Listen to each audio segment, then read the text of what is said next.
नमस्कार, मेरा नाम राकेश नागर, प्राथमिक विद्यालय कलौंदा 2 से हूँ। आज मैं आपको बच्चों को संविधान के बारे में विस्तार से, जो मैंने पीछे भी उनको बताया हुआ है, उसको जोड़ते हुए आज संविधान को और विस्तृत रूप से बच्चों को समझाऊंगा। ये ऑनलाइन माध्यम से हम बच्चों को सिखा रहे हैं।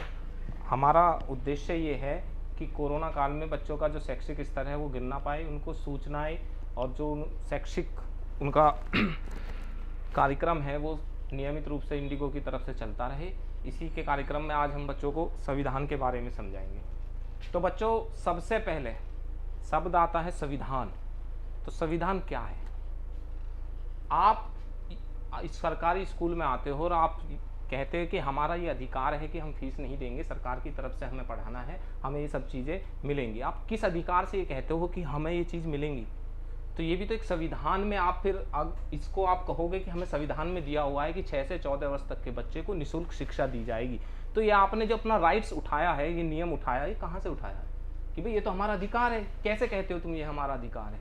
कहाँ से मिला आपको बच्चों? ये हमें मिला है हमारे संविधान के द्वारा कि ये हमारा अधिकार है।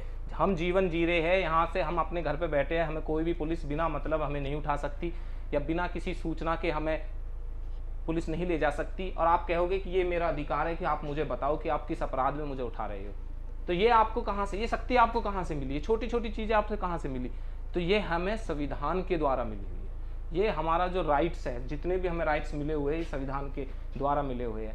ज़्यादातर ग्रामीण परिवेश में आप देखते हो। इससे मैं पहले जाता हूँ कि जब हमारा देश गुलाम था अंग्रेजों के टाइम में, तो उस समय ये नियम नहीं थे, संविधान नहीं था। संविधान उनके द्वारा बनाया हुआ संविधान था।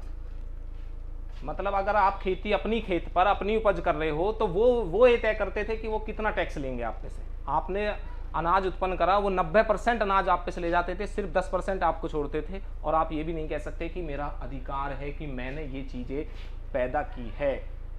तो ये संविधान की ताकत है जो आज हम खुली हवा में घूम रहे हैं, खुली हवा में सांस ले रहे हैं, अपने अधिकारों को समझ रहे हैं कि हमारा ये अधिकार है। हम कहीं भी जाके कोई भी बात कह सकते हैं कि मान लो आप धरना दे रहे हो, सरकार के खिलाफ भी धरना दे रहे हो, तब भी आप सरकार से ये कह सकते हो कि ये मेरा अधिकार है कि मैं धरना दे सकता हूँ। किस अधिकार पर आप इतनी ताकत से ये बोलते हो? वो सब चीज़ें हमें उपलब्ध कराई है हमारे संविधान ने, हमें मजबूत किया है। अब संविधान कैसे बना? ये कोई ऐसी छोटी मोटी चीज़ नहीं है कि ऐसे ही बन गया। ये चली आई परंपरा थी 1893-95 से। उसके बाद